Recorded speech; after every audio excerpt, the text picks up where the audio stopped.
Salut à tous. Nous allons évoquer dans cette vidéo une question à laquelle beaucoup de Français aimeraient avoir la réponse. Est-ce que le 15 de France peut réitérer l'exploit de 2022 et de remporter une nouvelle fois le tournoi Destination et potentiellement un nouveau Grand Chelem? Vaste sujet. Au passage, n'hésitez pas à vous abonner à ma chaîne car j'ai plein de projets qui arrivent très prochainement et qui vont certainement vous intéresser. Mais bon, revenons à nos moutons. Pour appuyer cette réflexion, je vais surtout détailler plusieurs points qu'il va falloir prendre en compte pour se donner une idée concrète de nos chances de remporter une nouvelle fois le tournoi Destination. Tout d'abord, on va faire une analyse des raisons et du contexte qui ont fait que les Bleus ont remporté le tournoi Destination en 2022, avant d'ensuite voir la situation actuelle et analyser tous ces signes qui font que la France a plus ou moins de chances de remporter le tournoi cette saison. Après plusieurs années d'échecs et de résultats peu satisfaisants pour l'équipe de France dans le tournoi Destination, 2022 était vraiment une année où toutes les étoiles étaient alignées pour l'équipe de France. Déjà, cela fait maintenant quelques années que Fabien Galtier a repris les rênes du 15 de France et on peut dire que l'équipe commence à être bien rodée. Avec un effectif plutôt jeune mais hyper talentueux, ayant pour but de gagner en expérience, c'est vraiment vers fin 2021 que les résultats ont commencé vraiment à se faire sentir pour les Bleus, avec comme événement majeur et on va dire déclencheur, cette victoire historique face aux All Blacks lors de la dernière tournée de novembre. Une bonne dynamique qui est en parallèle aussi ressentie du côté des joueurs individuellement, avec notamment par exemple le prix de meilleur joueur du monde pour Antoine Dupont, mais plus globalement les bons résultats du rugby français sur la scène européenne. De plus, autre point majeur et très important à prendre en compte, c'est que le calendrier de l'année 2022 du tournoi Destination pour la France était vraiment en notre faveur. En gros, chaque année, on alterne entre recevoir 2 équipes à domicile et en recevoir 3. Cette année, on en a reçu 3 et pas des moindres car il s'agit en plus de nos concurrents directs, l'Irlande et l'Angleterre qui à l'époque étaient vraiment les 2 grosses équipes à abattre. Calendrier qui est donc idéal pour nos Bleus qui ont la chance de recevoir ces 2 adversaires directs à domicile et qui auront juste, c'était un petit mot, hein, juste à gagner face aux Gallois et aux Écossais à l'extérieur. La disposition dans le temps des matchs de l'équipe de France était aussi un élément qui a permis aux Bleus de pouvoir se roder, notamment en recevant pour la première journée l'Italie, équipe qui est sur le papier et historiquement l'équipe la plus facile à prendre pour les Bleus. Puis ensuite en enchaînant un deuxième match à domicile, certes face à un adversaire d'un autre calibre, mais avec le confort de jouer à domicile. Bref, 2 matchs pour mettre bien nos Bleus en confiance avant de viser le prochain adversaire direct, l'Angleterre, dernier match du tournoi.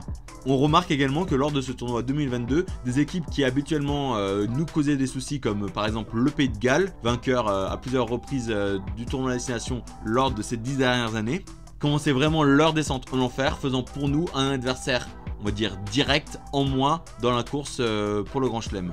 Autre point aussi intéressant à prendre en compte, c'est que l'effectif des Bleus est plutôt bien rodé et Fabien Galtier a fait très peu de changements. Hormis 2 ou 3 changements pour cause de blessures, l'équipe est restée quasiment la même pendant tout le tournoi. On a vu uniquement quelques rotations au niveau des ailiers avec Gabin Villière, Damien Penaud ou Oram Moefana, ou uniquement une fois devant avec François Cros qui était blessé qui a laissé sa place à Dylan Crottin. Mais pour le reste, l'équipe n'a pas changé pendant tout le tournoi Destination. Fabien Galtier semble alors avoir trouvé son dispositif qui fonctionne et comme on dit, on ne change pas une équipe qui gagne. Bref, verdict de ce tournoi 2022, une victoire du 15 de France qu'on attendait depuis 2010, mais également, et je dirais même, mais surtout, un Grand Chelem, 10e Grand Chelem de l'histoire de l'équipe de France. Maintenant qu'on a vu un peu les raisons pour lesquelles l'équipe de France a remporté le tournoi Destination 2022, attardons-nous sur la situation actuelle pour voir s'il y a quelques signaux qui nous laissent croire qu'on a potentiellement la chance de l'emporter également cette année. Le premier point évidemment à détailler, c'est tous les changements que le groupe France a pu connaître entre le tournoi 2022 et le tournoi 2023. En effet, quand on regarde l'équipe et plus globalement le groupe qui était présent lors de la victoire du tournoi 2022, on remarque qu'il y a beaucoup d'absents.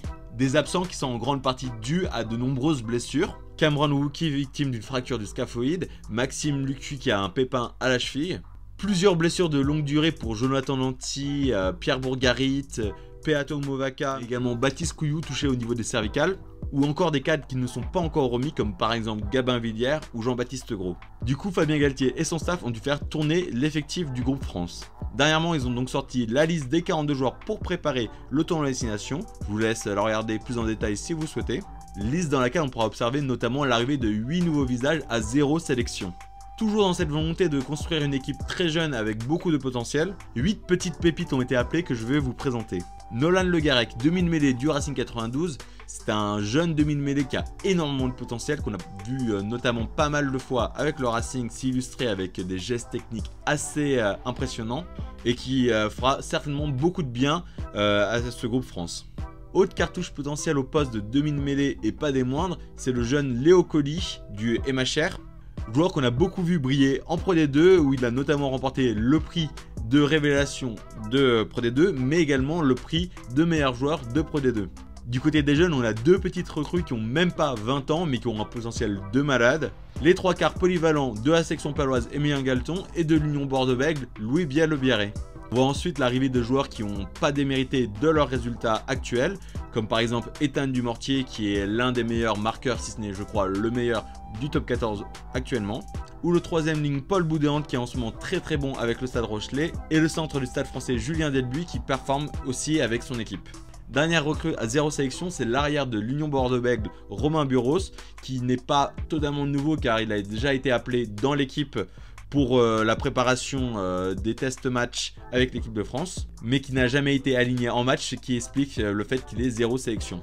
En bref, 8 profils très talentueux qui vont faire énormément de bien au groupe France. Sans trop débattre sur cette liste, on peut noter aussi quelques oubliés, comme par exemple Demba Bamba, Ibrahim Diallo, Max Spring, Célevasio Tolofua, Léo Berdeux, Ali Verité Raka, Dorian Aldeguerri, Alexandre Rouma ou même Maxime Lamotte qui ont été très en vue ces derniers temps. Pour résumer un peu ce point-là, on va dire qu'il y a eu beaucoup de changements dans l'équipe de France, mais globalement, les postes, on va dire, un peu cadres, comme par exemple la charnière, la première ligne, certains repères, on va dire, défensifs, comme par exemple au centre avec Gaël Ficou, ou en troisième ligne avec Grégory Aldrit, l'équipe de France a globalement gardé, on va dire, un peu sa structure de base, en apportant quelques petites pépites pour pouvoir remplacer notamment ces cadres qui sont absents à cause des blessures. Intéressons-nous maintenant sur les autres équipes pour voir si elles aussi ont fait tourner leur effectif. Je ne vais pas détailler toutes les équipes car à mon avis il n'y a que 2 équipes qui potentiellement peuvent nous faire de l'ombre pour la victoire de ce tournoi 2023. Tout d'abord l'Angleterre. Bon, il faut pas se mentir, c'est un peu compliqué en ce moment pour le 15 de la Rose. L'ancien entraîneur qui a amené l'équipe d'Angleterre en finale de la Coupe du Monde 2029, Eddie Jones, a été limogé pour des résultats qui n'étaient pas considérés assez satisfaisants. L'Angleterre connaît un passage de remise en question. Fraîchement élu à la tête de l'Angleterre, Steve Borthwick, ancien joueur emblématique de l'équipe d'Angleterre, a repris les leads du 15 de la Rose. Ce dernier a décidé de garder ses leaders emblématiques et charismatiques, comme par exemple le capitaine Owen Farrell, mais plein de nouveaux noms et visages apparaissent dans cet effectif, et notamment on peut aussi remarquer l'absence de joueurs cadres comme par exemple Billy Vunipola, Jack Nowells ou le serial marqueur Johnny May. Pour résumer rapidement, on peut dire que c'est une équipe qui est actuellement en recherche d'une composition type, avec quelques pépites qui sortent un peu du lot, je pense au jeu de Marcus Smith ou plein d'autres joueurs talentueux qui apparaissent de temps en temps. Mais globalement on est encore loin de l'équipe monstrueuse et impressionnante qui est allée en finale de la Coupe du Monde 2019. Autre concurrent direct et à mon avis l'équipe qui potentiellement peut nous faire le plus de l'ombre, c'est l'équipe d'Irlande. Là pour le coup il n'y a pas beaucoup de changements. Hormis l'absence du centre Robbie Henshaw, l'équipe est globalement restée la même. Mais bon, choix plutôt logique étant donné de la performance de cette équipe aujourd'hui, qui est en plus actuellement la meilleure équipe du monde sur le classement World Rugby. Une équipe qui profite également de la bonne réussite et la bonne dynamique du club qui constitue quasiment 3/4 de son effectif, le Leinster qui actuellement marche sur le rugby européen. Ayant gardé l'indétrônable Johnny Sexton, l'Irlande peut aussi compter dans ses rangs l'actuel meilleur joueur du monde, Josh van der Flier. En bref, pour résumer, une équipe d'Irlande très bien rodée qui va certainement faire un très bon tournoi à destination. En écho avec ce que j'ai pu vous expliquer tout à l'heure, on va faire un point sur le calendrier du tournoi à destination 2023. Bon, je vais pas vous mentir, cette année le calendrier n'est pas vraiment en notre faveur. Pour la faire courte, on reçoit 2 équipes à domicile, l'Écosse et le Pays de Galles, et donc on se déplace à 3 reprises en Italie, en Irlande et en Angleterre.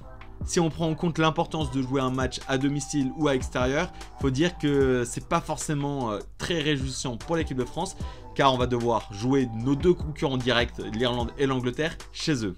Mais bon, tout ne se résume pas à une analyse du calendrier du tournoi destination, mais il faut dire que l'Irlande cette année est un peu favori dans le sens qu'elle reçoit ses deux concurrents directs, nous et l'Angleterre. Mais du coup, avec tout ce que je viens de vous dire, est-ce qu'on a encore nos chances de gagner? À mon avis, il va y avoir vraiment deux matchs qui vont être clés pour la réussite de ce tournoi. C'est les matchs contre nos concurrents directs, du coup, l'Angleterre et l'Irlande. Je vais donc essayer de retracer un peu d'un point de vue data l'historique de nos prestations face à ces deux équipes. Commençons déjà par l'Angleterre. Au cours de nos 5 dernières rencontres face à l'Angleterre, on l'a remporté à 2 reprises. L'année dernière, lors de la dernière journée du tournoi destination, victoire qui nous a permis de remporter le Grand Chelem, et en 2020 lors de la première journée du tournoi destination. 2 victoires au cours de matchs plutôt serrés, mais toujours à domicile. Si on regarde nos défaites, on peut constater malheureusement que Twickenham ne réussit pas vraiment à nos bleus.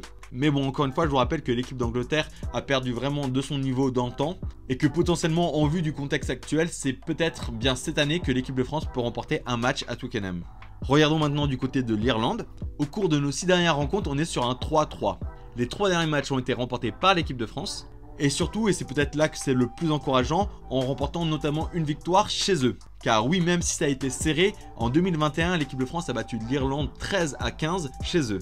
Mais bon, sans enfoncer le couteau dans le plaie, il faut se rappeler que l'Irlande avait fait de même en nous battant 13-15, également le même score, chez nous, avec notamment un drop monstrueux et destructeur de Johnny Sexton dans les toutes dernières minutes. Et hors-jeu, pas hors-jeu, pas hors-jeu, tant pis, on sait du terrain, mais pas hors-jeu. Attention le drop, il arrive.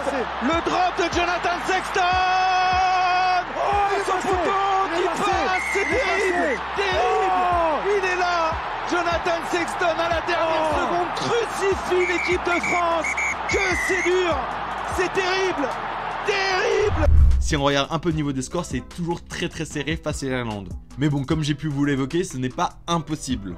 À mon avis, ce match va être vraiment le match capital qui va potentiellement donner le futur gagnant du tournoi destination 2023. Après, encore une fois, un tournoi destination, c'est toujours long, compliqué, il y a toujours plein de faits comme des blessures, des cartons qui peuvent changer toute la donne. C'est pour ça que c'est bien de prendre en compte les datas, mais que le tournoi n'est jamais joué d'avance. Bref, pour résumer, ce tournoi risque vraiment d'être indécis. J'espère franchement que le 15 de France peut l'emporter, mais à mon avis ça va être très compliqué avec une équipe d'Irlande qui est vraiment à un très bon niveau actuellement et qui risque vraiment de nous faire de l'ombre dans ce tournoi. Mais bon, et après c'est un avis complètement personnel, mais je préfère totalement qu'on perde ce tournoi à destination, mais que ça nous serve ensuite pour analyser où on peut s'améliorer et être parfaitement prêt pour la Coupe du Monde 2023. Voilà, n'hésitez pas à me dire en commentaire ce que vous pensez de mon analyse. Je touche du bois, je sais même pas si c'est du bois, mais je touche du bois pour la France pour ce tournoi à destination. Et surtout, n'hésitez pas à vous abonner pour plus de vidéos, car il y a plein de projets qui arrivent très prochainement. Merci encore et allez le 15 de France!